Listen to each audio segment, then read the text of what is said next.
उद्धाराचा संदेह नाही, उद्धाराचा संदेह नाही। याच्या काही सेवका, याच्या काही सेवका, याच्या काही सेवका,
जीवदान कोसा जीवदान कोसा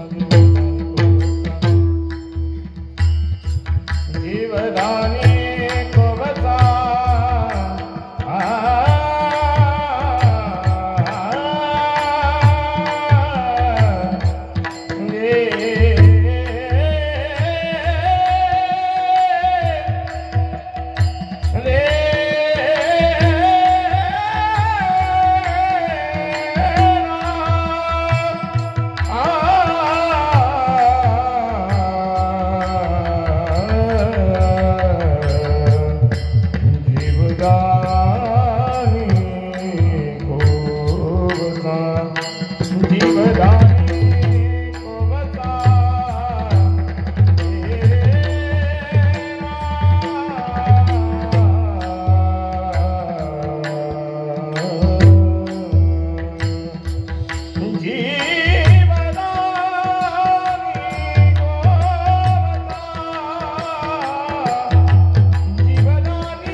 संदेह नाही, उद्धाराचा संदेह नाही, याच्या काही सेवका पांडुरंग अभिमानी जीवदानी कोवसा, बुडता जळी जळता आगी ते प्रसंगी राखावे, पांडुरंग अभिमानी जीवदानी कोवसा. तुका म्हणे आम्हासाठी, तुका म्हणे आम्हासाठी कृपा पोटी वागवी, पांडुरंग अभिमानी जीवदानी कोवसा. विठ्ठल विठ्ठल विठ्ठल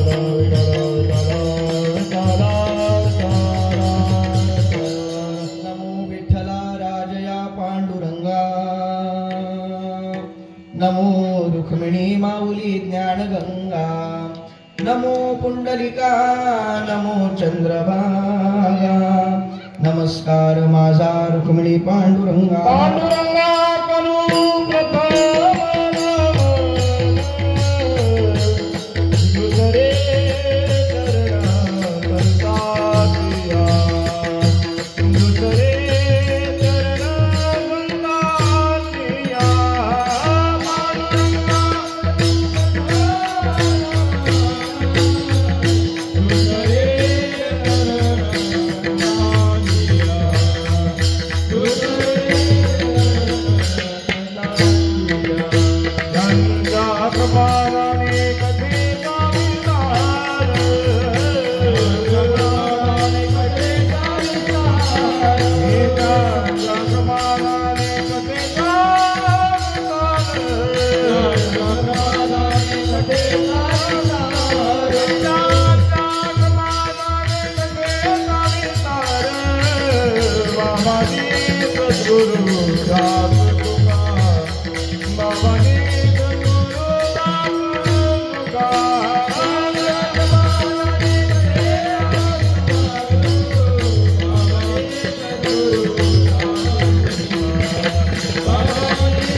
दुसरे चरणा संतांचिया, त्यांच्या कृपादाने कथेचा विस्तारू. बाबाजी सद्गुरु दास तुका, कलावद्य जीवोद्धरार्थावतारम, कलांकांकते ज्योति कामोदि वक्त्रम, कलानीशवादापणोदार दक्षम समाधिस्तमूर्तिं भजे ज्ञानदेवम.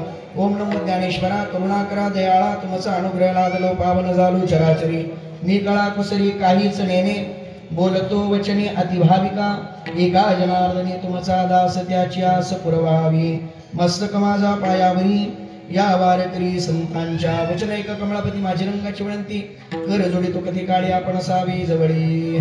श्री नारायण जय नारायण, सद्गुरु नारायण नारायण. श्री नारायण जय नारायण, सद्गुरु नारायण नारायण. शुक्लां ब्रह्म विचार सार परमा माद्यां जगद्व्यापिनीं, वीणा पुस्तकधारिणीं अभेदां जाड्यान्धकारापहा. हस्ते स्फाटिकमालिकां विदधतीं पद्मासने संस्थितां, वन्दे तां परमेश्वरीं भगवतीं बुद्धिप्रदां शारदां. सम्पाद्य ज्ञानञ्च विधाय भक्तिं, विलोकितो येन समाधिराजः. वैराग्यवन्तं सुविचारयुक्तं, नमामि जोगं शिरसा गुरन्तं. विठ्ठल विठ्ठल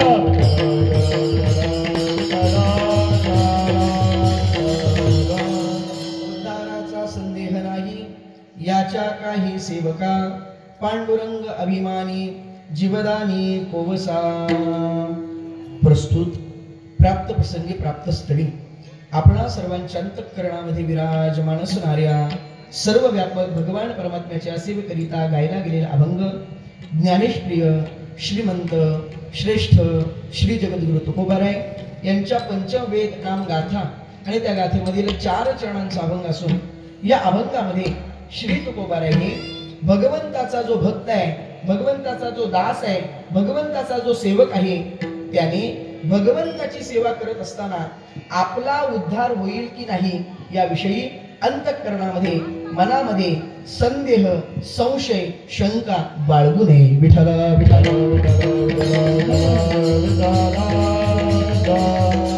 अभंगाला स्पर्श करण्यापूर्वी वक्त्याचे एक आद्य कर्तव्य आहे. आपण सर्वजण या ठिकाणी की निमित्ताने कोणत्या कारणाने उपस्थित झालो आहोत, एकत्रित आलो आहोत याविषयी 2 शब्द विवेचन करणे, चिंतन मांडणं. आपणा सर्वांस ज्ञात अकारण कारण करुणा वरुणाले रुक्मिणी प्राण संजीवन जगदाकार अखिल कोट ब्रह्मांड नायक पांडुरंग पंढरीश परमात्मा संत हृदय सम्राट ज्ञानबिंब ज्ञानोबराय वैराग्य तपतीर्थ तेजवलय तुकोबराय आणि समस्त ग्रामस्थ मंडळ श्रीदेवी सुकाई झोलाई काळकाई देवस्थान धामण देवी या ठिकाणी शिमगा उत्सव व सहाणीचा 10वा वर्धापन दिन सोहळा या ठिकाणी संपन्न होतोय. आणि त्या संबंधाने माझ्यासारखे एका सामान्य वारकरी विद्यार्थ्याकडे या संपूर्ण ग्रामस्थांच्या वतीने ज्यांनी सेवा सुपूर्द केली ते आपले कुंभारवाडीचे असणारे आमचे बबन मामा आणि त्यांच्या अनुषंगाने ही सेवा याच गावातील असणारे संदीपजी गोवर्धन यांच्या करवी सेवा मला प्राप्त झालेली आहे. भगवान श्री ज्ञानोबराय तुकोबाराय जशी बुद्धी देतील तसं तुम्ही आम्ही मिळून या अभंगावर बोलण्याचा प्रयत्न करणार आहोत. कीर्तन थोडं उशिरा सुरू झालेलं आहे, फक्त कीर्तन किती वाजता संपवायचं तेवढं सांगा. ग्रामस्थ मंडळ बोला किती वाजेपर्यंत? 9:30. 9:30ला जय विठ्ठल करायचं. विठ्ठल विठ्ठल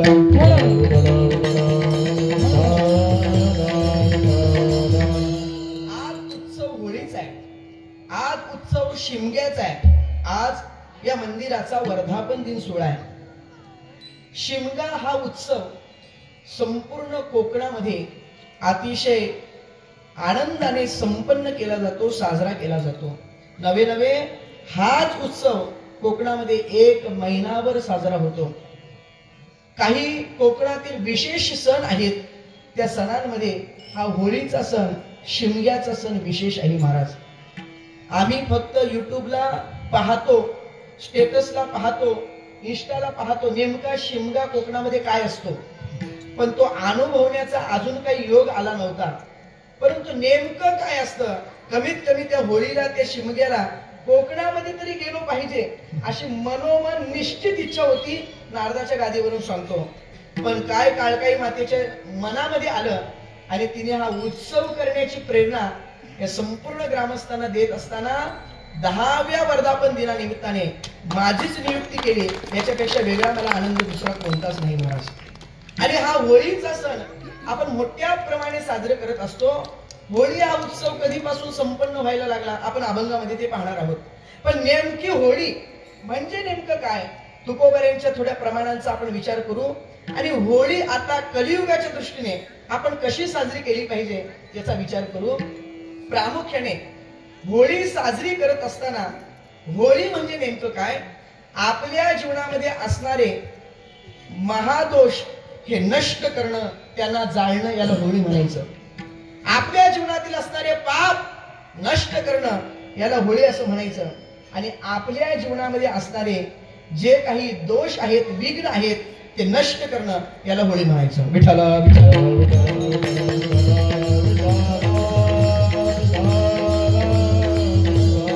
आणि ही होळी जी विघ्नांची आहे, जी पापाची आहे आणि जी महादोषांची आहे, तिची आपल्याला होळी करायची आहे.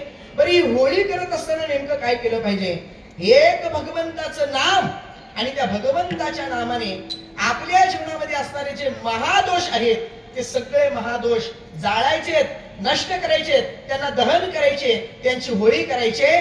तुकोबारे म्हणतात, बरवी नामावली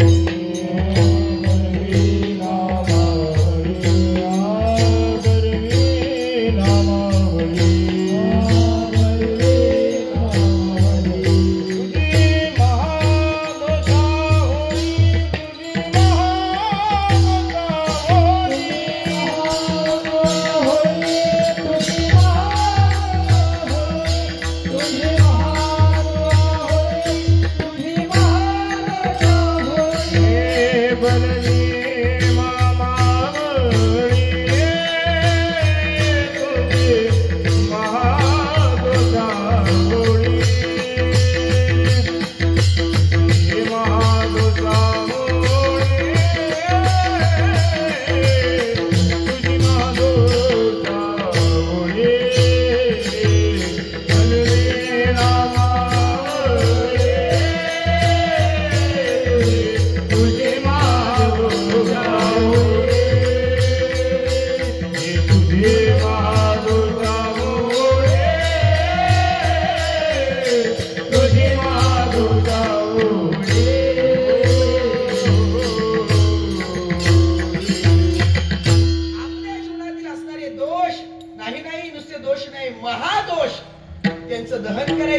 त्यांची होळी करायची आपल्याला, आपल्या जीवनातील महादोष नष्ट करायचे.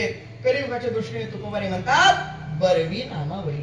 एक नामावळी, एक भगवंताचं नाम असं आहे की आपल्या जीवनातील महादोष ती नष्ट करते. ती आपल्याला होळी साजरी करायची. अजून आपल्याला होळी कशी साजरी करायची? आपल्या जीवनामध्ये असणारे सगळे पाप हे आपल्याला नष्ट करायचे. मग ते पाप धुवायचे, ते पाप त्यांना विघ्नांचं हरण करायचंय, त्या पापाची होळी करायची. मग नामस्मरण केलं पाहिजे. कोणतं नामस्मरण केलं पाहिजे? तुकोबारे सांगतात रामकृष्ण. रामकृष्ण नाम हे आपल्याला घ्यायचंय. रामकृष्ण नाम मांडीपा होळी, तेने होईल होळी पापा धुनी. पापांची धुनी होईल ह्याच होळीने, फक्त भगवंताचं नाम. महादोष घालवायचे, त्याची होळी करायची. पाप जीवनातील नष्ट करायचे, त्याची होळी करायची. आणि अजून कोणती होळी करायची? तर विघ्नांची आपल्याला होळी करायची. आपल्या जीवनामध्ये येणारी विघ्न, संकट, या संकटांची आपल्याला होळी करायची. तुकोबारे एका ठिकाणी लिहितात, म्हणजे एक काम करा, तुम्ही हाताने टाळी वाजवा, टाळ्या वाजवा, भगवंताचं नाम चिंतन करा. तुमच्या जीवनामध्ये असणारी जी विघ्नांची होळी, ती विघ्नांची होळी नष्ट होईल. तुकोबारे म्हणतात वाई टाळी टाळ्या टाळी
वाहे टाळ टाळ्या टाळी होईल होळी विघ्नांची. महाराज, आपल्या जीवनातील होळी विघ्नांची आपल्याला करायचे. त्याच्यासाठी काय करायचं? भगवंताचं नामचिंतन करायचे. कोणत्या भगवंताचं नामचिंतन करायचे? रामकृष्ण म्हणायचे. आणि तेच रामकृष्ण म्हणत असताना टाळ वाजवलं पाहिजे, टाळी वाजवली पाहिजे, टाळ्या वाजवल्या पाहिजेत. आणि हीच कलियुगातील होळी. महाविघ्नांना नष्ट करायचे, महादोषांना विघ्न करायचे, महापापांना नष्ट करायचे. आणि त्याच्यासाठी आपल्याला नामचिंतन करायचे. म्हणून आपल्या जीवनातील विघ्नांची, पापांची आणि आपल्या जीवनातील महादोषांची होळी व्हावी असं जर वाटत असेल, ते या कीर्तनामध्ये बसल्यानंतर ज्या ज्या वेळेस विठ्ठल विठ्ठल भजन येईल, ज्या ज्या वेळेस रामकृष्ण भजन येईल, ज्या ज्या वेळेस प्रमाणांचं भजन येईल, त्या त्या वेळेस मुखाने संतांची वचनं घेतली पाहिजेत, हाताने टाळी वाजवली पाहिजे. हीच खरी आजच्या होळीची सार्थकता. विठ्ठल विठ्ठल.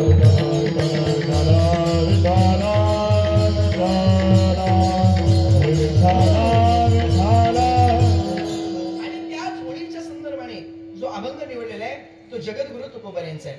या अभंगामध्ये जगद्गुरु तुकोबारे तुम्हाला आम्हाला सांगतात, बाबांनो, तुम्ही भगवंताचा दास व्हा, भगवंताचा सेवक व्हा.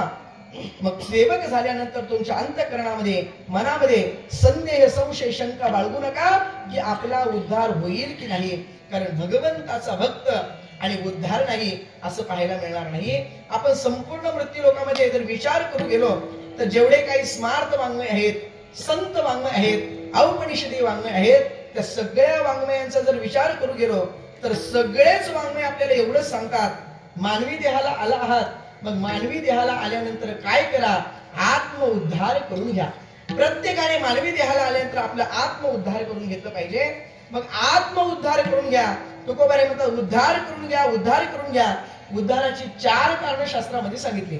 नंबर 1 तत्प्रयोजनत्वात, नंबर 2 तद्वारमत्वात, नंबर 3 साधन अलभ्यत्वात आणि नंबर 4 शास्त्र आग्रहत्वात. ही 4 प्रकारची उद्धाराची कारण सांगितली. नंबर 1 तत्प्रयोजनत्वात. प्रयोजन म्हणजे मानवी देहाला आल्यानंतर मानवाचं एकच प्रयोजन आहे, काय? आत्मउद्धार करून घेणं. मानवी देहाला आल्यानंतर बंगला बांधणं, मानवी देहाला आल्यानंतर गाडी घेणं, मानवी देहाला आल्यानंतर पैसा कमवणं हे उद्धार नाही, तर आत्मउद्धार करून घेतलं पाहिजे.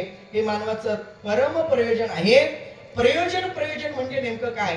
तर प्रयोजन दोन प्रकारचं राहतं. नंबर 1 परम प्रयोजन आणि नंबर 2 अवांतर प्रयोजन. त्यालाच मराठी भाषेमध्ये गौण प्रयोजन आणि मुख्य प्रयोजन असे दोन शब्द आहेत. मग नेमकं गौण प्रयोजन म्हणजे काय आणि मुख्य प्रयोजन काय? ऐका. ज्याच्यासाठी ज्याची निर्मिती झालेली आहे त्याने तेच करणं याला म्हणतात मुख्य प्रयोजन. आणि नंबर 2 ज्याच्यासाठी ज्याची निर्मिती झालेली आहे त्याने ते न करणं याला म्हणतात गौण प्रयोजन. उदाहरणाच्या साहाय्याने तुम्हाला पटवून देईन गौण प्रयोजन कशाला म्हणतात आणि मुख्य प्रयोजन कशाला म्हणतात. ऐका. एका गावामध्ये एका पाटलाची मुलगी लग्नाला आली आणि शेजारच्या गावामध्ये एका सरपंचाची मुलगा लग्नाला आला. आता सरपंचाने असा विचार केला, शेजारच्या गावामध्ये पाटलाची मुलगी लग्नाला आली आणि आपला मुलगाही लग्नाला आलेले, एक काम करू, पाटलाची मुलगी चांगली, सुसंस्कृत आहे, चांगली शिकलेले, दिसायलाही चांगले, आपलाही मुलगा चांगला आहे, मग आपल्या मुलासाठी त्या शेजारच्या गावातील जो पाटील आहे त्या पाटलाच्या मुलीची मागणी करू म्हटली. आणि मग सरपंच त्या पाटलाच्या घरी गेले आणि सांगितलं, बघा आमचा मुलगा लग्नाला आलेला आहे, तुमची मुलगी लग्नाला आलेली आहे, आम्हाला तुमची मुलगी आवडलेली आहे, आमच्या मुलाला तुमची मुलगी द्यावी अशी आमची इच्छा आहे म्हटले. पाटलाने सगळी विचारपूस केली आणि पाटलाला ते स्थळ आवडलं आणि आवडल्यानंतर पाटलाने सांगितले, हरकत नाही म्हटले, आमची मुलगी आम्ही तुम्हाला द्यायला तयार आहोत, फक्त आमचं तुम्हाला सांगणं इतकं आहे, काय? लग्नाच्या अगोदरच सांगा तुम्हाला आमच्याकडनं काही अपेक्षा असेल तर, लग्नानंतर जर तुम्ही मागणार काही असेल तर आम्हाला ते मान्य नाही म्हटले. मुलाचा बाप म्हटलं, सरपंच आम्हाला कशाची आवश्यकता नाही. नाही म्हटले, मागा तुम्हाला काही पाहिजे, नंतर तुम्ही म्हणाल हे पाहिजे ते पाहिजे, जमणार नाही म्हटले. सरपंचाने सांगितलं, बघा फक्त तुमची मुलगी आम्हाला द्या. तुम्ही आम्हाला एक बंगला देणार असाल, आमच्याकडे 2-2 बंगले आहेत. तुम्ही आम्हाला 1 एकर जागा देणार असाल, आमच्याकडे 50 एकर जागा आहे. तुम्ही आम्हाला 1 फ्रीज देणार असाल, आमच्याकडे 2-2 फ्रीज आहेत. तुम्ही आम्हाला 1 4 व्हीलर देणार असाल, आमच्याकडे 2-2 4 व्हीलर आहेत. आम्हाला कशाची आवश्यकता नाही, फक्त मुलगी आम्हाला द्या. पाटील म्हटले, अजून विचार करा काही पाहिजे का? म्हटले काही नको. नक्की हो म्हटले, नक्की. बघा म्हटले अजून काही? हा म्हटले, एक पाहिजे. काय? लग्नाच्या दिवशी मिष्टान्न इतरे जनाहा, म्हणजे जी वराडी मंडळी त्याला फक्त तुम्ही जेवायला चांगलं द्या, एवढं फक्त आम्हाला पाहिजे. पाटलांनी सांगितलं, हरकत नाही, तुम्हाला जसं जेवण पाहिजे तसं आम्ही देतो. सरपंचाने सांगितलं, बघा जर आमच्या मनासारखं जेवण झालं नाही, तुमची मुलगी मांडवट सोडू आणि आम्ही निघून जाऊ. सरपंचाने असं सांगितल्याबरोबर पाटील म्हटले, काही चिंता करू नका, अशी वेळच येऊ देणार नाही. आणि त्या पाटलाच्या मुलीचं आणि या सरपंचाच्या मुलाचं लग्न ठरलं. आता लग्न ठरलं, पण लग्न खेडेगावात नाही करायचं म्हटले, मग शहरामध्ये मंगल कार्यालयाला करू असं ठरलं. 2 महिन्यावर लग्न आहे. हळूहळू ते 1 महिन्यावर आलं, हळूहळू ते 15वाड्यावर आलं, हळूहळू ते आठवड्यावर आलं, हळूहळू ते 2 दिवसावर आलं, हळूहळू ते लग्न, त्या लग्नाचा दिवसही आला. दुपारचं 12:30चं लग्न होतं, लग्नही लागलं. कीर्तनातील लग्न लगेच लागतात. विठ्ठल विठ्ठल.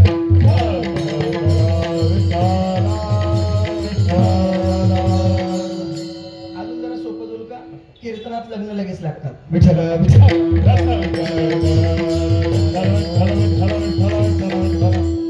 लग्नाचा दिवस उजाडला, दुपारी 12:30चं लग्न होतं, लग्नही लागलं. आता खेडेगावातलं लग्न कुठे आहे? शहरामध्ये. आता शहरामध्ये लग्न लागलं आणि लग्न लागल्यानंतर वराडी मंडळी सगळीच का मुला-मुलीला आशीर्वाद द्यायला येतात का? नाही महाराज. मग काही मुलीचं सौंदर्य पाहायला येत असतात, कोणी मुलाचं सौंदर्य पाहायला येत असतात, कोणी मुलीचं वैभव पाहायला येत असतात, कोणी मुलाचं वैभव पाहायला येत असतात, कोणी मुलाचं गोतवाल पाहायला येत असतात, कोणी मुलीचं गोतवाल पाहायला असतात. काही लोक आहेर न देता फक्त जेवायला आलेले असतात. मग लग्न लागल्याबरोबर अनाउन्समेंट झाली, पात्र तयार आहेत. ज्यांना ज्यांना घाई आहे, ज्यांना ज्यांना जेवायचं त्यांनी मंगल कार्यालयाच्या शेजारी एक दुसरं कार्यालय, त्याच्यामध्ये जेवायला जा. सगळी मंडळी जेवायला गेली, सगळे खुर्च्यांवर टेबलावर जेवायला बसले. आता मुलाच्या बापाला होता नेमका डायबिटीस. मुलाच्या आईने सांगितलं, बघा तुम्हाला डायबिटीस आहे, तुम्हाला गोळ्या खायच्या आहेत, तुम्ही जा आणि जेवण करा, गोळ्या खाऊन घ्या. तो मुलाचा बाप गेला. आता त्या ठिकाणी पोहोचला, पण बसायला एकही खुर्ची शिल्लक नाही. आता करायचं काय? मुलाचा बाप आहे, आता जर जागा दिली नाही तर हा काही राडा करू शकतो. मग आता काय करायचं? कशी बशी त्यांनी दरवाजाच्या जवळ जागा केली, एक खुर्ची मांडली आणि त्याला तिथे जेवायला बसवलं. सगळे पात्र वाढले आणि पात्र वाढल्यानंतर पात्रामध्ये सगळे पदार्थ वाढले. आता सगळे पदार्थ वाढल्यानंतर त्याच्यामध्ये मुख्य पदार्थ बनवला होता रव्याचा लाडू, त्याला गऱ्याचा लाडू असं म्हणतात. आता या लाडवाचं असे महिला मंडळ हा बनवताना का जर चाचणी चुकली तर तो सामाईमध्ये काही तो वार्षिक मध्ये पास होत नाही. पण याची का चाचणी योग्य स्वरूपाची असली तर खाणारा दुसरा पदार्थ नाही महाराज. ते रव्याचे लाडू त्यांनी बनवले होते. सगळ्या मंडळींना पंक्ती वाढल्या, पत्रावळी वाढल्या. आता पदार्थ सगळे वाढल्यानंतर आता तिथं काय आपलं सत्यासारखं नव्हतं, हरिराम हरिराम 15 वाद्य म्हणा, कुंडली कवरदा, हरी विठ्ठल, मग पाणी सोडा आणि मग जेवायला सुरुवात करा. लग्नामध्ये तसं काही नसतं. मग वाढल्याबरोबर काही मंडळी सुरुवात करतात. आता याला पदार्थ वाढेपर्यंत ज्यांना ज्यांना पदार्थ वाढले होते, काहींच्या गाड्या पार परशुराम घाटात पोहोचल्या होत्या महाराज. आता याने सगळे पदार्थ पाहिले आणि याला डायबिटीज. आता या डायबिटीज वाल्यांचं असं असतं, त्यांच्या समोर का जर साखर आली तर त्यांना ते सहन होत नाही. सगळ्यात अगोदर हात त्याच्यावर जातो. तो रव्याचा लाडू बनवला होता, त्याने असा विचार केला इतर काही खाण्यापेक्षा आपण अगोदर रव्याचा लाडू खाऊ म्हटले. आता रव्याचा लाडू खायचा म्हटल्यानंतर तो लाडू हातामध्ये उचलला, दातामध्ये डायरेक्ट घालण्यापेक्षा म्हणजे आपण अगोदर हातामध्ये तो मोडू आणि मग लाडू खाऊ. तो लाडू हातामध्ये घेतला, हाताने तो लाडू दाबला. दाबल्यानंतर महाराज त्या लाडूची चाचणी चुकली होती. त्याच्या हाताने काही तो लाडू फुटला नाही. त्याने विचार केला लाडू आपल्या हाताने काही फुटत नाही, आपलं वय झालं, आता ताकद नाही राहिली. मग एक काम करू, लाडू म्हटले पात्रावर ठेवू आणि वरून जोराने अशी एक म्हटली बुक्की मारू. त्याने लाडू पात्रामध्ये ठेवला, वरून जोराने एक बुक्की मारली. लाडू निष्ठावंत कार्यकर्ता होता. लाडूने पात्र पक्ष नाही, पात्र बदलला पण लाडू काही फुटला नाही. त्याने असा विचार केला हातामध्ये लाडू दाबतो, लाडू काही फुटत नाही. पात्रावर ठेवला, वरून जोराने बुक्की मारली पण लाडू काही फुटत नाही. पठ्याने मनातल्या मनात विचार केला अरे अख्खं गाव पठ्याने फोडले, एक लाडू आपल्याने कसा फुटना. विठ्ठला विठ्ठला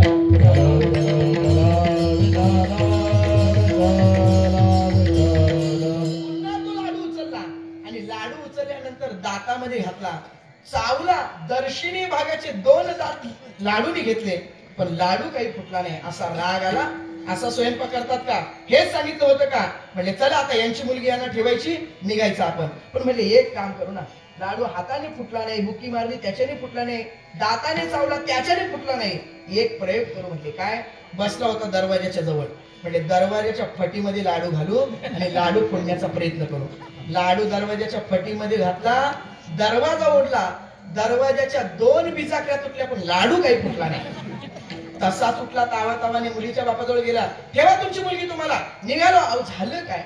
लाडू बनवला पण लाडू काही फुटेना. तुमची मुलगी आम्हाला पसंत नाही, ठेवा तुमची मुलगी. आता झालं काय? आता नेमकं तिथं वराडी मंडळी. आता बोलता बोलता मुद्द्यावरली बात गुद्द्यावर आली. आता गुद्द्यावर आल्यानंतर तिथं मारामारी सुरू झाली.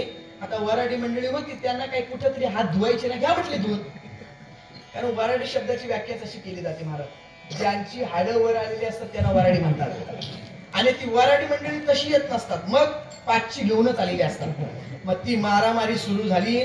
आता शहरामध्ये लग्न, खेड्यात असतं तर दगडगोटी असते, तिथं कोयती आणली असती, कुऱ्हाडी आणली असते, कुठलं तरी लाकूड उचलून आणलं असतं, मग मारामारी चालू केली असती. आता शहरामध्ये मारामारी करायची कशाने? मग एकाने सांगितलं अरे मारून मारून हात थकले. आता एकाने आवाज दिला एक काम करा, ते खाण्यासाठी रव्याचे लाडू बनवलेले आहेत ना, त्याची गमेली आणा, त्याच्याने मारामारी सुरू करू. गमेले आणले, लाडूने मारामारी सुरू केली. माझा दृष्टांत संपला. सिद्धांत इतका सांगा, लाडूची उत्पत्ती कशासाठी झाली होती? खाण्यासाठी. खाणं हे झालं लाडूचं मुख्य प्रयोजन. पण त्याच लाडूने नंतर हाणामारी केली, हे झालं गौण प्रयोजन. विठ्ठला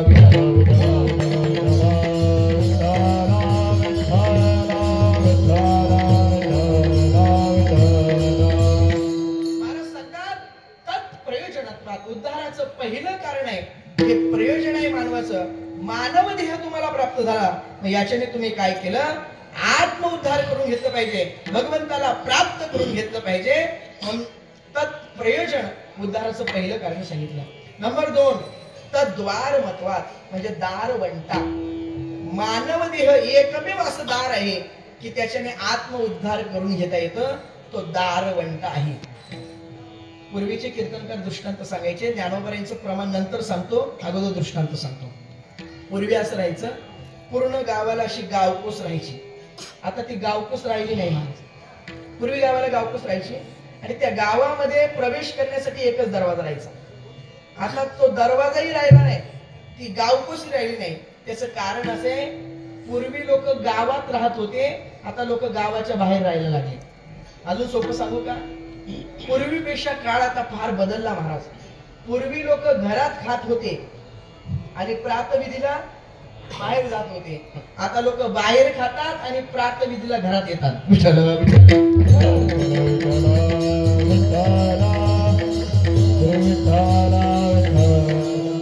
दारवंट आहे, या दारवंटाने आपण आपला आत्मउद्धार करून ठेवू शकतो. पूर्वी गावाला गावकोस राहायची आणि त्या गावामध्ये प्रवेश करण्यासाठी एकच दरवाजा राहायचा. आता एक आंधळा दुरुस्त होता, त्याला त्या गावात प्रवेश करायचा होता. त्याला काही दिसेना, पण आता जायचं कसं काय? तो शोधत होता रस्ता, पण रस्ता काही मिळेना. पण या आंधळे लोक फार चॅप्टर असतात महाराज, यांना पटकन आवाज येत असतो. एक गावातून माणूस कोणतरी होत होता, त्याच्या पाऊलखाने त्याने जाणल्या आणि त्याने आवाज दिला, दादा इकडे. म्हटले, काय? मी आंधळा आहे, मला या गावामध्ये प्रवेश करायचे, अमक्या अमक्या व्यक्तीच्या घरी जायचे, तुम्ही पटकन मला नेऊन सोडा. त्याने सांगितलं, बघा मला बाहेर जायचे, मला काही तुम्हाला नेऊन सोडता येणार, पण एक काम करतो. काय?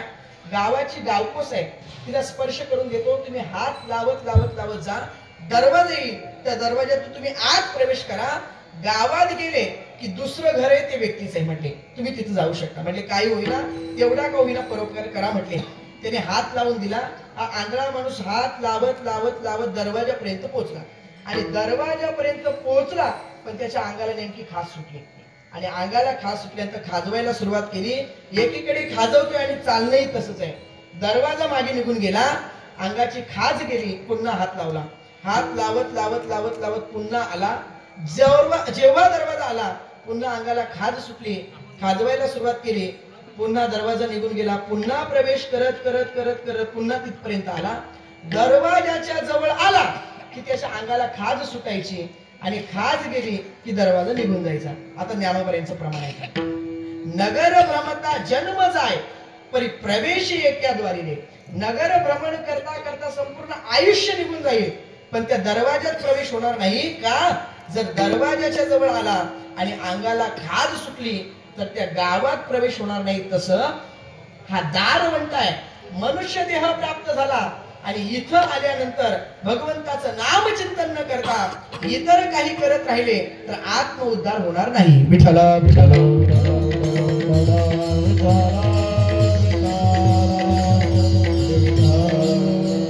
पहिलं कारण आहे तत्प्रयोजनत्वात, नंबर 2 तद्द्वारमत्वात आणि नंबर 3 साधन अलभ्यत्वात. मानवी देह एकमेव असं साधन आहे की या साधनानेच आपण भगवंतापर्यंत पोहोचू शकतो, इतर कोणत्याही साधनाने पोहोचू शकत नाही. मानव देह हे जंक्शन स्टेशन आहे महाराज. जसं जंक्शन स्टेशन जे राहतं ना, त्याला कुठूनही गाडी मिळते, कुठेही जायची, तसं या मानवी देहानेच वैकुंठाला जायचं, स्वर्गाला जायचं, नरकाला जायचं का पाताळाला जायचं महाराज याच्याने ठरतं. मानव देह एकमेव साधन आहे महाराज. कशासाठी? नामचिंतन करण्यासाठी, आत्मउद्धार करण्यासाठी, देव प्राप्त करून घेण्यासाठी. या गावामध्ये सप्ताह होतो का? सप्ताह होतो का? कधी असतो? हा, सप्ताह कधी असतो? बरं ते जाऊ दे. आता बबन मामांच्या गावामध्ये सप्ताह झाला. कधी? पौषवारीच्या वेळेस. तो पौषवारीचा असणारा सप्ताह अतिशय गोड झाला, अतिशय सुंदर झाला आणि तो सगळा सप्ताह 10-12 गाढवांनी पाहिला. आणि गाढवांनी तो सप्ताह पाहिल्यानंतर गाढवांनी असा विचार केला, काय या माणसाने सप्ताह केला म्हटले, किती सुंदर सप्ताह केला. एक काम करू म्हटले, आपणही असाच सप्ताह करू. कोणी विचार केला? बोलत चला. गाढवांनी विचार केला, आपणही असा सप्ताह करायचा.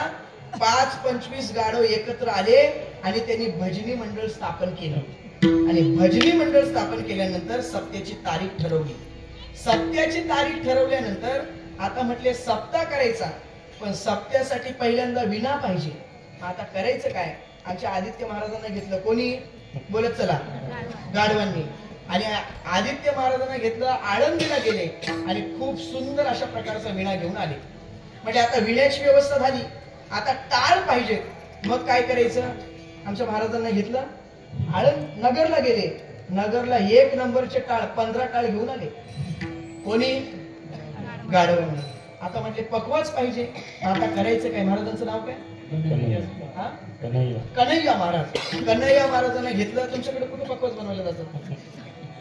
अलिबागला स्वतः बनवतात का? वा वा वा. म्हणजे एक काम करू, जाण्या येण्याचं टेन्शन नाही, भाडं द्यायची गरज नाही, यांच्याकडे पकवाच बनवायचा. 1 नंबरचा पकवाच बनवला. कोणी? बोलत चला. गाढवांनी. आता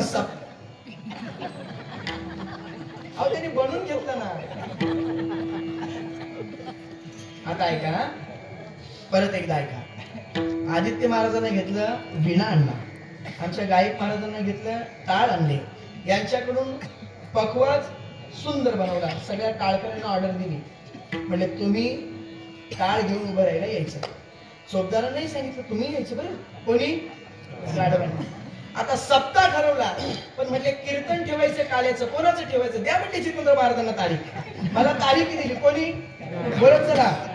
गाढवांनी. आणि त्या गाढवांनी सप्ताह 1 नंबरचा केला. आता तो 1 नंबरचा सप्ताह झाला, लगेच आषाढी वारी आली. त्याच गाढवांनी असा विचार केला, एक काम करू, आता आषाढी वारी, आपण आषाढी वारीला जाऊ. सगळ्यांनी एक दिंडी काढली आणि सगळे गाढव कुठे निघाले? आषाढी वारी. आषाढी वारी त्यांनी केली. तुम्ही टोंगे कधी पारायणाला बसलेले बघितलं का? बोला बोला बोला. पाहिलं कधी? अहो कधीच नाही. तुम्हाला सांगू, हे सगळं जे मी सांगितलं तुम्हाला ते पूर्वार्धातलं सांगितलं. यांना भजन करता येत नाही, यांना नामचिंतन करता येत नाही, यांना आत्मउद्धार करता येत नाही. नवे नवे तुकोबारे म्हणतात, पशु पक्ष्यांना धड पापही कळत नाही, धड पुण्यही कळत नाही. पशु काय पाप पुण्य जाणती, उत्तम मध्यम भोग भोगिती. काय एक उपजता मरती, बहिरी अंध होती पांगुळमुखी. पशु पक्ष्यांना धड पापही कळत नाही, धड पुण्यही कळत नाही. ते भजन करत नाही, भगवंताचं नामचिंतन करत नाही, सेवा करत नाही. मग मानव देह एकमेव असं आहे. हे साधन आलभ्य आहे महाराज. याच साधनाने आपण भगवंताचं नामचिंतन करू शकतो. तुकोबारे नाटाच्या अभंगामध्ये सांगतात, भगवंताने तुम्हाला सर्व इंद्रिय दिले.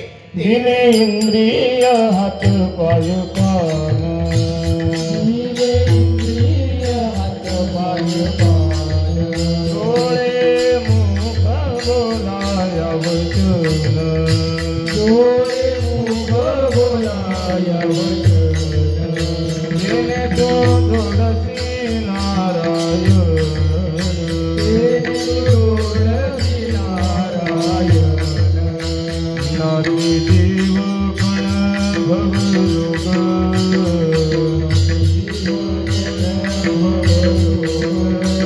नाती देव पण भवरोग,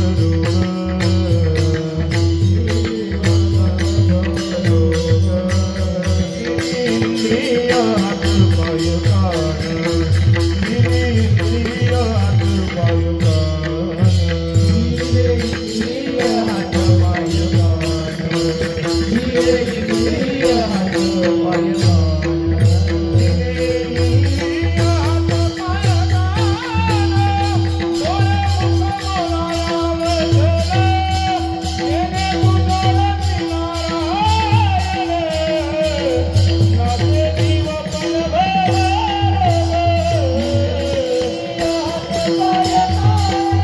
डोळे मुख बोलाया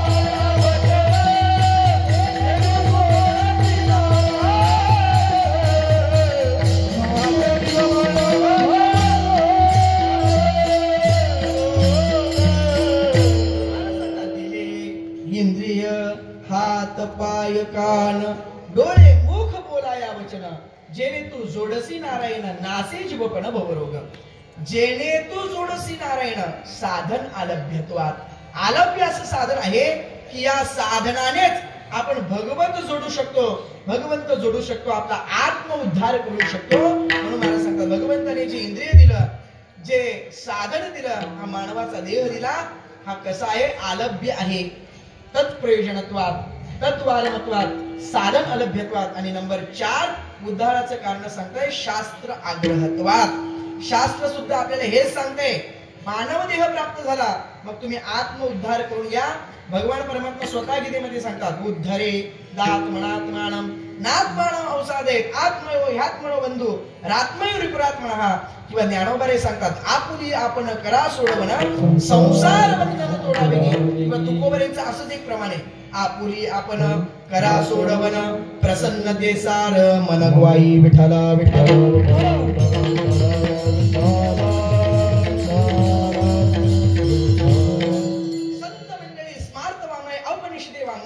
आपल्याला आत्म उद्धार करून घ्या असं सांगते आणि उद्धाराची 4 कारणे शास्त्रामध्ये सांगितली तत्प्रयोजनत्वात तत्वारमत्वात साधन अलभ्यत्वात शास्त्र आग्रहत्वात महाराज तुम्ही सांगताय उद्धार करा उद्धार करा उद्धार करा ठीक आहे तुमचं आम्ही ऐकतोय पण आम्हाला असं विचारायचंय जर तुम्ही आम्हाला सांगताय उद्धार करा तर आम्हाला असं विचारायचंय तुम्ही आम्हाला उद्धार करा असं म्हणताय याचा अर्थ काय आमचं पतन झालं आहे का हा मोठा प्रश्न आहे तुम्ही जर उद्धार करा आम्हाला सांगताय तर आमचं पतन झालं आहे का असं आम्हाला विचारायचंय ज्या अर्थी तुकोबारे म्हणतात उद्धार करून घ्या त्या अर्थी निश्चित आपलं पतन झालेलं आहे सांगू तुम्हाला जेवण करून घ्या असं कोणाला म्हटलं जातं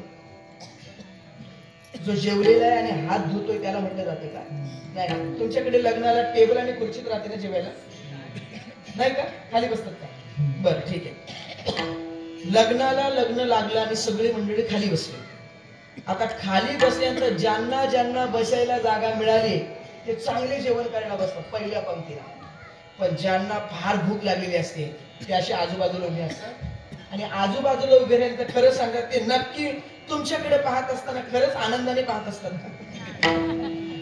हा ते सारखं झालं का नाही झालं का नाही हे झाले का नाही वाले आहेत ना त्यांना म्हटलं जातं जेवण करून घ्या विठ्ठला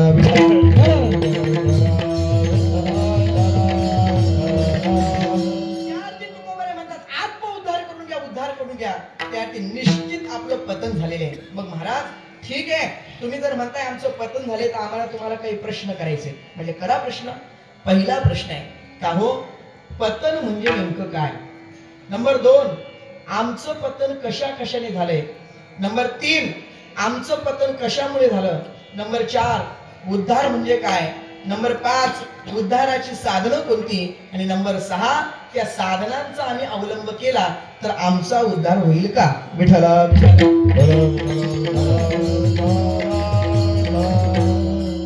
1 पतन म्हणजे नेमकं काय तर पतन शब्दाची मराठीत गोड व्याख्या केली जाते उत्कृष्ट स्थितीतून निकृष्ट स्थितीत येणे याला पतन असं म्हणतात व्याख्या पुन्हा ऐका चांगल्या स्थितीतून वाईट स्थितीत येणं याला पतन असं म्हणतात अजून सोप्या भाषेमध्ये सांगू पतन म्हणजे काय आत्मस्थितीतून जीव स्थितीत येणं याला पतन असं म्हणतात अजून पुढे जाऊन सांगतो 10वीला 12वीला एखादा पोरगा इंग्लिश मध्ये पास झाला भूमितीमध्ये पास झाला बीजगणितामध्ये पास झाला विज्ञानामध्ये पास झाला आणि मराठीत नापास झाला समजायचं पतन झालं विठ्ठला पतन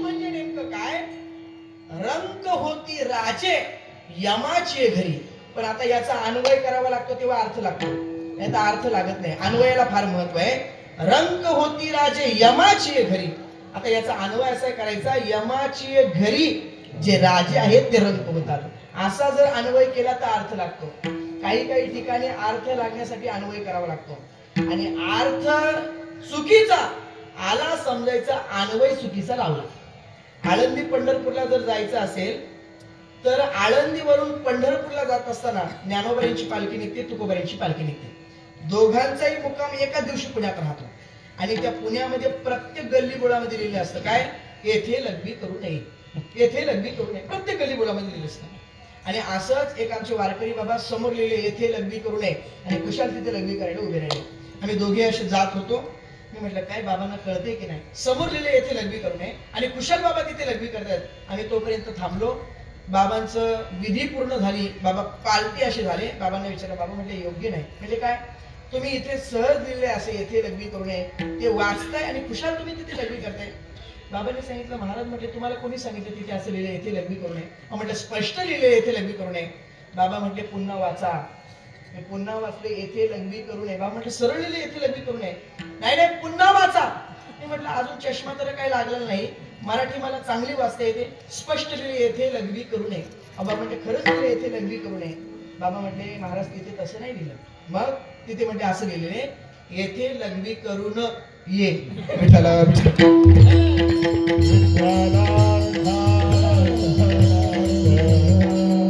अन्वय बदलला अर्थ बदलतो. तसं रंक होती राजे यमाचे घरी, याचा अन्वय असा करायचा यमाचे घरी राजे रंक होती. जे इथं राजे आहेत ते यमाच्या घरामध्ये रंक म्हणजे नोकर होतात, समजायचं पतन झालं. अजून पती शब्दाची एक व्याख्या सांगतो आणि पुढे चलतो. पतन कशाला म्हणायचं? गावामध्ये एक सप्ताह होत असेल, त्या एका सप्त्याचे जर 2 सप्ते झाले समजायचं पतन झालं. परिसरातून एक दिंडी चांगली निघत असेल, ते एका दिंडीच्या 4 दिंड्या झाल्या समजायचं पतन झालं. अजून सोपं सांगू, वारकरी संप्रदायामध्ये राजकारण पॉलिटिक्स घुसलं समजायचं पतन झालं. विठ्ठला विठ्ठला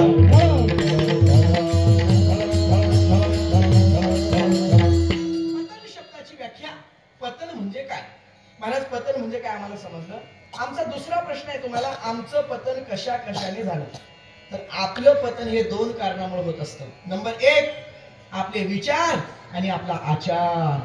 आपण जसा विचार करणार तसं आपल्या आचारात घडणार आणि आपलं पतन होणार. काही काही लोक म्हणतात नाही नाही हो, आमचा तसा हेतूच नव्हता, आमचा तसा हेतूच नव्हता, पण आमच्याकडनं तसं घडलं. अय शाने अगप, आम्हाला माहितीये अगोदर तू विचार तसा केला असेल म्हणून तुझ्या आचारात तसं घडलं. आम्हाला माहितीये अगोदर हळद होते आणि नंतर लग्न होते. अगोदर लग्न आणि नंतर हळद असं कधी होत नसतं. येडी हळद. विठ्ठल विठ्ठल.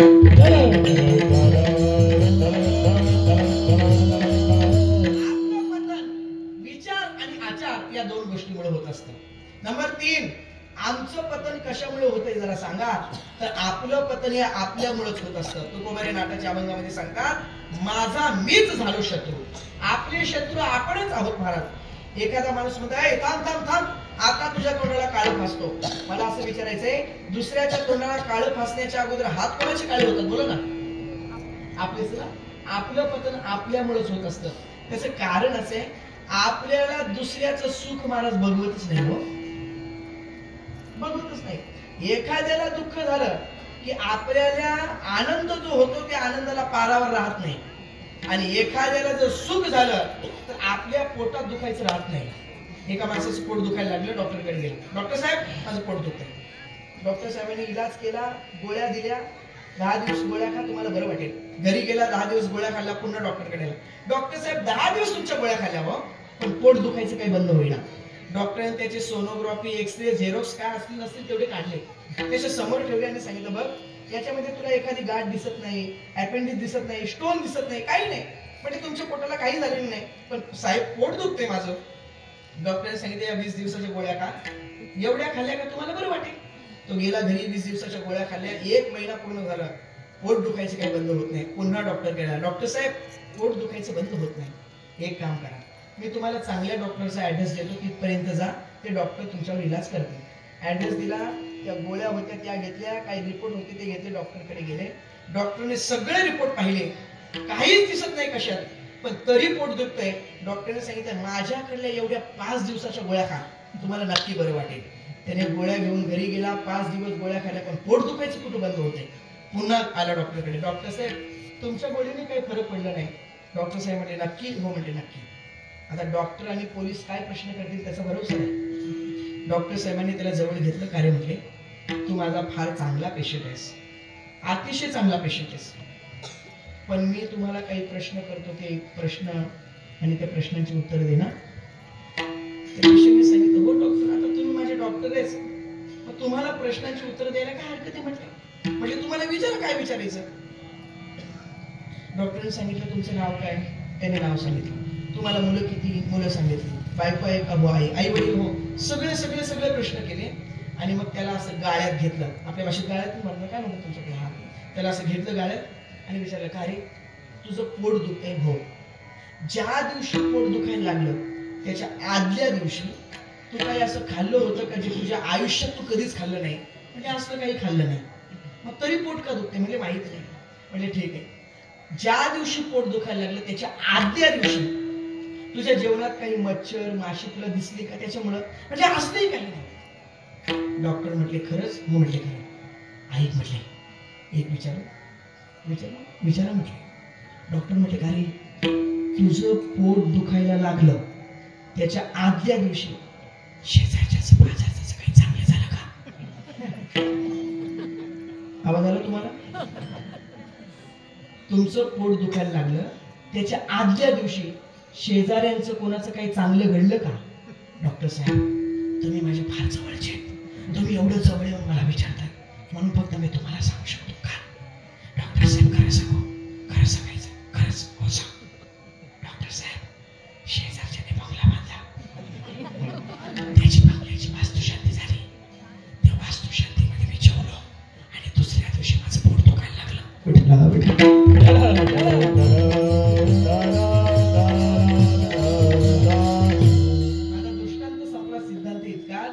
दुसऱ्याचा बंगला पाहिल्यानंतर जर आपलं पोट दुखत असेल, आयुष्यभर जरी गोळ्या खाल्ल्या तरी पोट दुखायचं बंद होणार नाही. विठ्ठल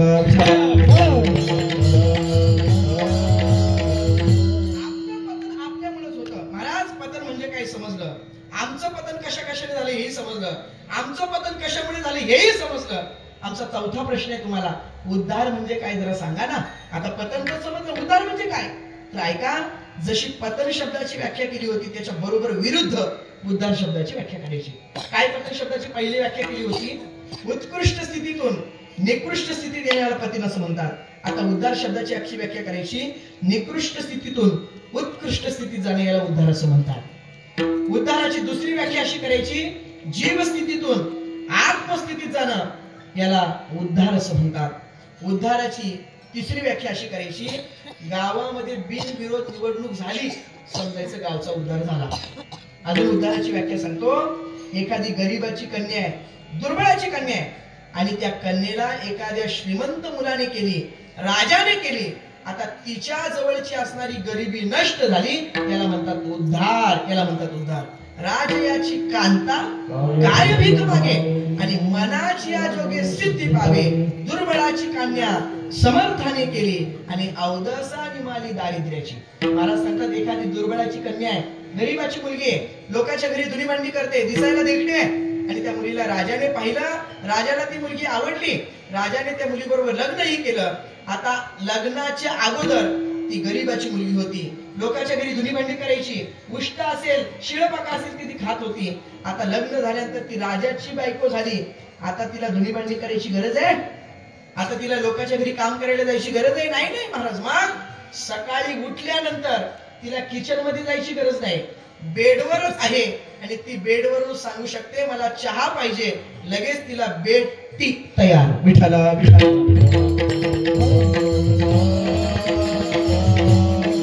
उद्धार म्हणतात. महाराज, उद्धार करायचं इतकं गोड जर उद्धार आहे तर ते उद्धार आम्हाला करून घ्यायचे. सांगा ना, उद्धार करण्यासाठी साधन काय? महाराज सांगतात, मातृसेवा, पितृसेवा, संत सेवा, गुरुसेवा, समाज सेवा, अजून भगवंताचं नामचिंतन, भगवंताचा दास होणं हेच साधन आहे. महाराज, जी साधनं तुम्ही आम्हाला सांगितली, या साधनांचा जर आम्ही अवलंब केला तर आमचा उद्धार होईल का जरा सांगा ना. तुकोबारे म्हणतात, मातृसेवा, पितृसेवा, देशसेवा, धर्मसेवा, समाजसेवा, संत सेवा, गुरुसेवा, देवसेवा, नवे नवे तुम्ही देवाचा दास व्हा, देवाची भक्ती करा, देवाची सेवा करा, तुमचा उद्धार होईल की नाही याविषयी अंतःकरणामध्ये, मनामध्ये संदेह, संशय, शंका बाळगू नका. अभंगाच्या पहिल्या चरणात उद्धाराचा संदेह नाही,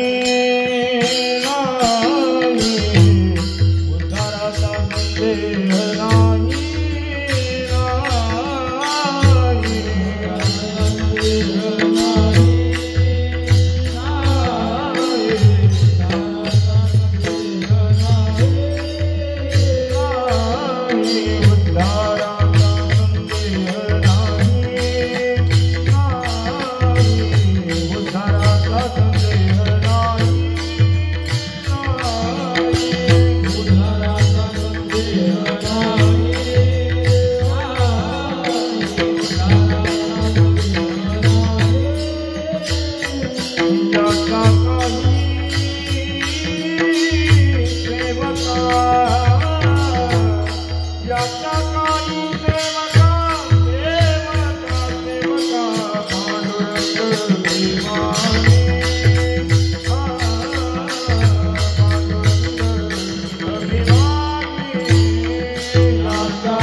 याच्या काही सेवका. तुम्हाला उद्धार करून घ्यायचंय तर एक काम करा, तुम्ही देवाचा सेवक व्हा, देवाचा दास व्हा, देवाची भक्ती करा. तुमचा उद्धार होईल की नाही, अंतःकरणामध्ये मनामध्ये संदेह संशय शंका बाळगू नका. आपला उद्धार होईल की नाही का. देवाचा भक्त आणि पतन हे समीकरण जुळत नाही महाराज. देवाचा भक्त आणि उद्धार हेच कायम समीकरण जुळते. कितीतरी आपल्याला उदाहरणं अशी पाहता येतील महाराज, कितीतरी संतांची उदाहरणं अशी आहेत, भगवंताची सेवा केली आणि त्यांचा उद्धार झाला महाराज, उद्धार झाला. आपल्याला माहितीये सुदामा ब्राह्मण आहे, दरिद्र पिढीला आहे, पण देवाची सेवा केली, देवावर प्रेम केलं, देवाची भक्ती केली महाराज. परिणाम काय झाला, शुद्ध भाव देखून या गाव सोनियाचा दिसला. फक्त भगवंतावर प्रेम केलं, शुद्ध भाव ठेवला, भगवंताने संपूर्ण गाव सोनियाचा बनवला महाराज. भगवंताचा दास आणि उद्धार नाही हे समीकरण काही जुळत नाही. शबरी मातेचा जर विचार करू गेलो तर शबरी माता, त्या शबरी मातेच्या जीवनामध्ये कायम भगवंताची वाट पाहिली. आताच माझे प्रभू येतील, आताच माझे प्रभू मध्ये येतील. वनामध्ये येणारा रस्ता दररोज झाडायच्या, दररोज त्या रस्त्यावर फुलं टाकायच्या, दररोज भगवंताची वाट पाहायच्या. असं सांगतात 80,000 वर्ष शबरी मातेने भगवंताची वाट पाहिली. त्याचं कारण असे, देवाची प्रतीक्षा करायची असते, देवाची परीक्षा पाहिजे नसते. देवाची प्रतीक्षा करायची असते. शबरी मातेने भगवंताची प्रतीक्षा केली, दररोज वाट पाहिजे, आताच प्रभू येतील, आताच प्रभू येतील, माझी कुटिया पावन होईल, माझे डोळे पावन होतील. जब मेरे राम जी का आवन होगा, शबरी के कुटियों का पावन होगा. जब मेरे राम जी का आवन होगा, मेरे प्यारे नयनों को दर्शन होगा. कधी प्रभू येतील, कधी मी पावन होईल.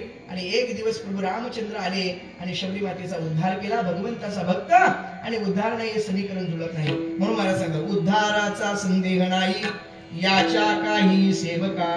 भगवंताचा भक्त सेवक आणि त्याचा उद्धार आहे. फक्त ऐका, भगवंताची सेवा करत असताना ती भावनेने केली पाहिजे, श्रद्धेने केली पाहिजे, मनापासून केली पाहिजे. आपलं दुर्दैव इतकं आहे, आपण देवाची सेवा करतो पण ती मनाने करत नाही, भावनेने करत नाही. सोपं उदाहरण सांगतो, अगदी जवळच आपल्या. तुमच्याकडे इकडे अशी प्रथा आहे का, एखादा सण आला किंवा घरामध्ये लग्न आलं तर गावात जेवढी मंदिरं तेवढ्या मंदिरात नारळ फोडण्याची प्रथा आहे का इकडं? आहे ना प्रथा, महिला मंडळ आहे ना प्रथा. मग तुम्ही काय करता, लग्न आलं घरात की जेवढे गावामध्ये मंदिरं तेवढे नारळ घ्यायचे आणि ते नारळ त्या मंदिरामध्ये फोडायचे. बरं, आता तुमच्याकडे नारळ फोडण्याचं काम कोणाकडे राहतं माहिती आहे? कोणाकडे राहतं? घरातील लहान पोराकडे राहतं ना ते काम. कसं काय, बरोबर का? बोलत चला ना काहीतरी. हा, ते नारळ फोडण्याचं काम कोणाकडे राहतं इकडं? बोला ना, काहीतरी बोला ना. हा, लहान पोरा का मोठा का? मोठ्या मुलाकडे राहतं का? मुलाकडे का माणसाकडे? माणसाकडे. आता आमच्याकडलं तुम्हाला सांगतो, आमच्याकडे ते नारळ फोडण्याचं काम घरातील एखादा लहान पोरगा असेल ना, जाणता जुनता, म्हणजे जास्तीत जास्त त्याचं वय 10 ते 15च्या आतला, पण त्या पोराकडे ते नारळ फोडण्याचं काम दिलं जातं. मग जेवढे गावामध्ये मंदिरं तेवढेच नारळ त्या पिशवीमध्ये त्या पोराकडे द्यायचे. जेवढे नारळ त्याच्या दुपटीनेच अगरबत्त्या द्यायच्या, एकही पुढे नाही द्यायची. जेवढ्या अगरबत्त्या त्याच्या मधोमध बरोबर कमी नारळ द्यायचे आणि त्या पोराला सांगायचं, जायचं प्रत्येक मंदिरामध्ये नारळ फोडायचा. आणि नारळ फोडल्यानंतर काय करायचं, थोडासा तुकडा देवाच्या समोर ठेवायचा आणि दोन्ही नारळाच्या वाट्या त्या घरी घेऊन यायच्या. इकडे तसंच असेल ना काहीतरी थोडंफार, हे नाही का असं? बरं, आमच्याकडे असं असतं. आणि मग आई त्याला सांगते, जर नारळ चांगला निघाला तर त्या नारळाच्या दोन्ही वाट्या घरी घेऊन यायच्या. पण नारळ का जर नासका निघाला तर तो नारळ तिथंच ठेवायचा आणि घरी यायचं. पोराने आईला विचारलं, आई असं कशासाठी करायचं? आईने सांगितलं, काय नाही म्हटले, नासका नारळ असतो ना तो देवाला पावतो म्हटले. मला असं म्हणायचे, चांगला नारळ आपल्या बापाला आणि नासका नारळ देवाच्या बापाला का? विठ्ठल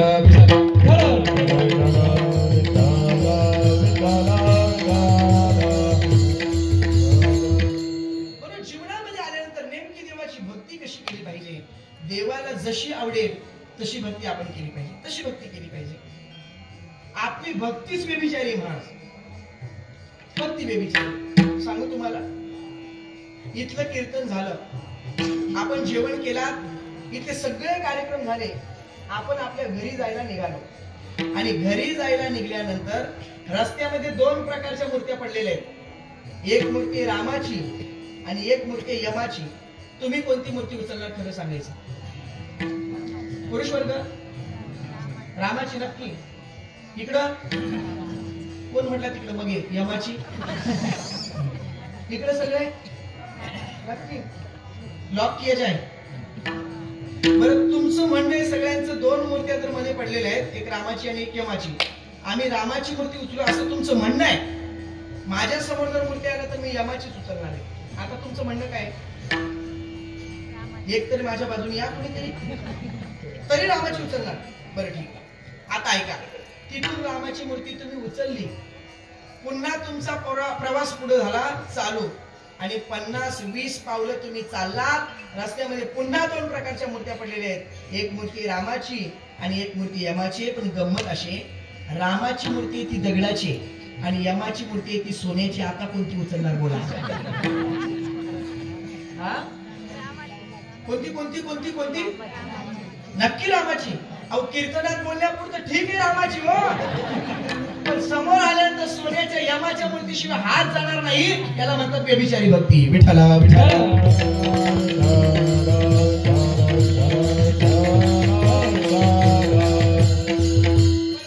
देवाची भक्ती करा, तुमचा उद्धार होईल.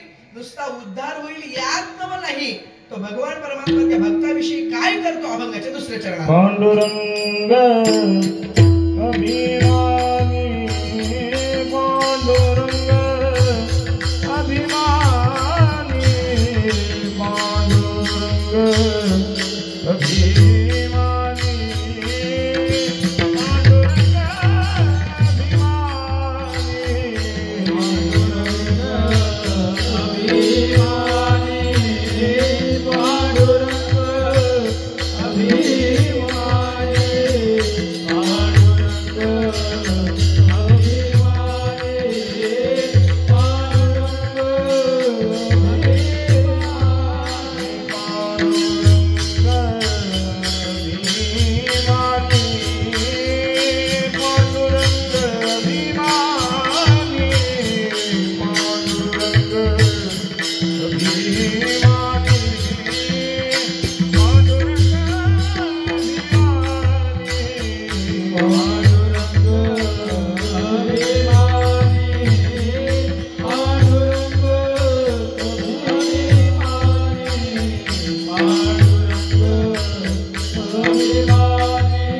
त्या दासासाठी सेवकासाठी भगवान परमात्मा काय करतो? पांडुरंग अभिमानी.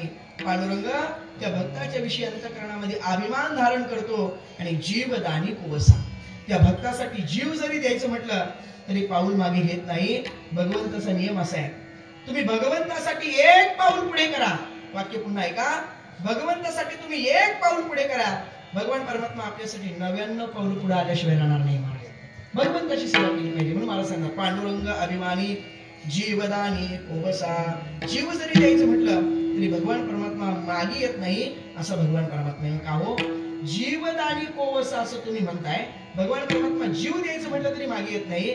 मग सांगा ना तुकोबारे, असं काही उदाहरण तुमच्याकडे आहे का की भगवान परमात्म्याने तुमच्यासाठी जीव जरी द्यायचं म्हटलं तरी सुद्धा मागे आले नाही? उदाहरण सांगा तुकोबारे.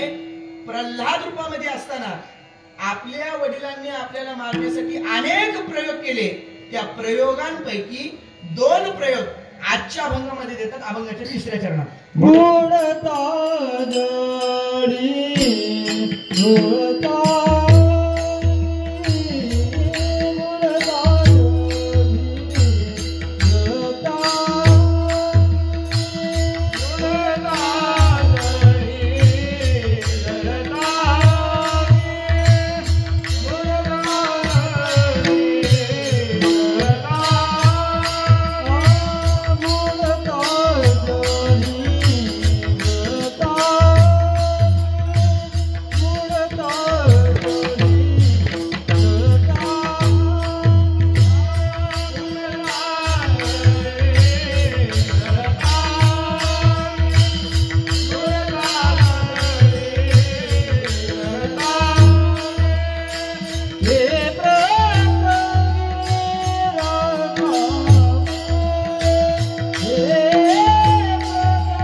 जळता आगी ते प्रसंगी राखावे. तुकोबारे म्हणतात, मी प्रल्हाद रूपामध्ये असताना माझ्या वडिलांनी मला मारण्यासाठी अनेक प्रयोग केले.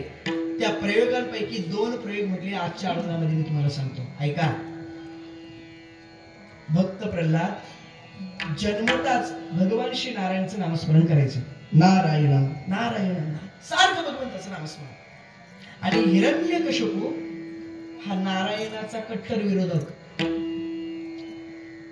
त्या हिरण्यकशिपूला असं वाटायचं सगळ्या पृथ्वीने आपलं नामस्मरण करावं आणि सगळी पृथ्वी त्यावेळेस नामस्मरणी करायची हिरण्यकशिपूची. परंतु स्वतःचा पोटचा पोरगा भक्त प्रल्हाद हा मात्र भगवान नारायणाचं नामस्मरण करतो. हिरण्यकशिपूचं नाव घ्यायला काही तयार नाही, सारखं नारायण नारायण नारायण नारायण नारायण नामस्मरण करतो. आता हिरण्यकशिपूला वाटते सगळ्यांनी माझं नामस्मरण करावं आणि स्वतःचा पोरगा भक्त नारायण भगवंत नारायणचं नामस्मरण करते. आता खरं सांगा, बाप जर बीजेपीचा असेल आणि पोरगा जर शिवसेनेचा किंवा पोरगा जर काँग्रेसचा असेल तर कोणत्या बापाला पटणार आहे सांगा ना तुम्ही? कोणालाच पटणार नाही महाराज. त्याला असं वाटायचं आपल्या पोरांनी आपलंच नामस्मरण करायचं. पण भक्त प्रल्हाद सारखं नारायणाचं नामस्मरण करतोय, सारखं नारायणाचं नामस्मरण करतोय, पटत नाही. आणि म्हणून हिरण्यकश्यपूने भक्त प्रल्हादाला मारण्यासाठी अनेक प्रयोग केले. कडेलोट करण्याचा प्रयत्न केला, हत्तीच्या पायाखाली देण्याचा प्रयत्न केला. असं सांगतात 12 ते 13 प्रयोग केले आणि त्याच्यातील 2 प्रयोग जगद्गुरु तुकोबारे आजच्या अभंगामध्ये घेतात. पहिला प्रयोग तुकोबारे सांगतात बुडता जळी. तुकोबारे सांगतात भक्त प्रल्हाद या रूपामध्ये असताना माझ्या वडिलांनी मला मारण्यासाठी पाण्यामध्ये बुडवण्याचा प्रयत्न केला. आणि नंबर 2 जळता आगी, आगीमध्ये जाळण्याचा मला प्रयत्न केला. मी हा अभंग प्रकाश महाराज बरोबर प्रमोद महाराज मी याच्यासाठीच घेतला. मला फक्त इथपर्यंत यायचं होतं म्हणून हा अभंग घेतला, बाकी काही कारण नाही. त्याचं कारण असं आहे, जळता आगी हा प्रसंग ऐका. भक्त प्रल्हाद हिरण्यकश्यपूचं नामस्मरण करत नाही, नारायणाचं नामस्मरण करतोय. अनेक प्रयोग केले पण पोरगा काही ऐकत नाही. बरोबर हिरण्यकश्यपूची असणारी बहीण, तिचं नाव होळिका, त्या होळिकेला भरून आणलं आणि सांगितलं माझा पोरगा माझं नामस्मरण करत नाही, ते भक्त नारायणाचं नामस्मरण करतो. मग एक काम कर, तू होळिका आहेस, तू जळती आहेस, मग तुझ्या मांडीवर घेऊन याला बस आणि तुझ्या सहित याला पेटवून दे. आणि त्या होळिकेने भक्त प्रल्हादाला मांडीवर घेतलं, स्वतःच्या सहित भक्त प्रल्हादाला जाळण्याचा प्रयत्न केला. आणि ज्या दिवशी जाळण्याचा प्रयत्न केला तो दिवस म्हणजे आजचा होळीचा दिवस. विठ्ठला विठ्ठला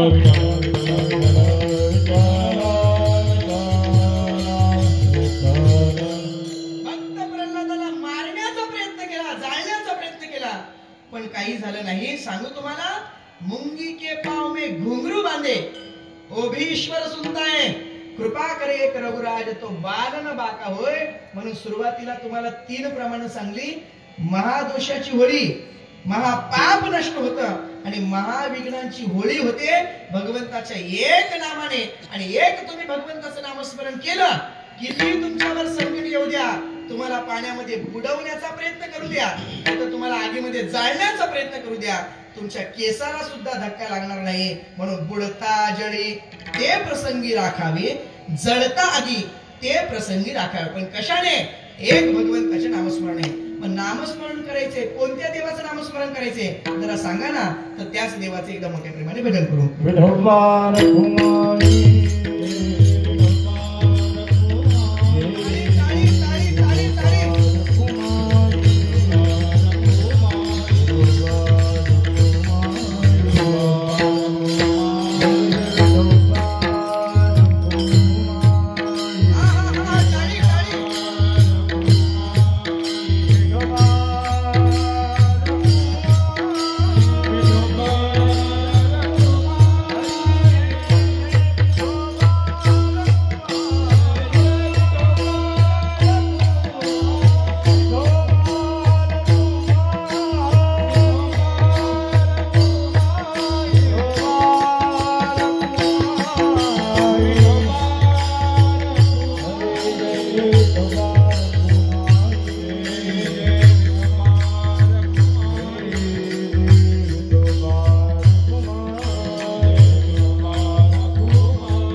पांडुरंग अभिमानी जीवदानी कोबसा बुडता जळी जळता आगी ते प्रसंगी राखावे पांडुरंग अभिमानी जीवदानी कोबसा. आणि शेवटच्या चरणामध्ये तुकोबारे सांगतात तुका म्हणे आम्हासाठी आणि कृपा कृती वागवी. भगवान परमात्म्याचं दास व्हा सेवक व्हा त्याची भक्ती करा. तो भगवान परमात्मा अभिमान धारण करतो. जीव जरी द्यायचं म्हटलं तरी मागे पाऊल येत नाही. किती मोठं संकट असू द्या पण त्या संकटापासून रक्षण करतो. आणि असं असताना भगवान परमात्मा काय करतो तुकोबारे म्हणतात आम्हासाठी तो कृपेने वागणूक करतो. तुका म्हणे आम्हासाठी आणि कृपा पोटी वागवी. ज्ञानेश्वर माऊली ज्ञानराज माऊली तुकाराम माऊली ज्ञानेश्वर माऊली ज्ञानराज माऊली माऊली ज्ञानेश्वर माऊली महाराज ज्ञानेश्वर माऊली ज्ञानराज माऊली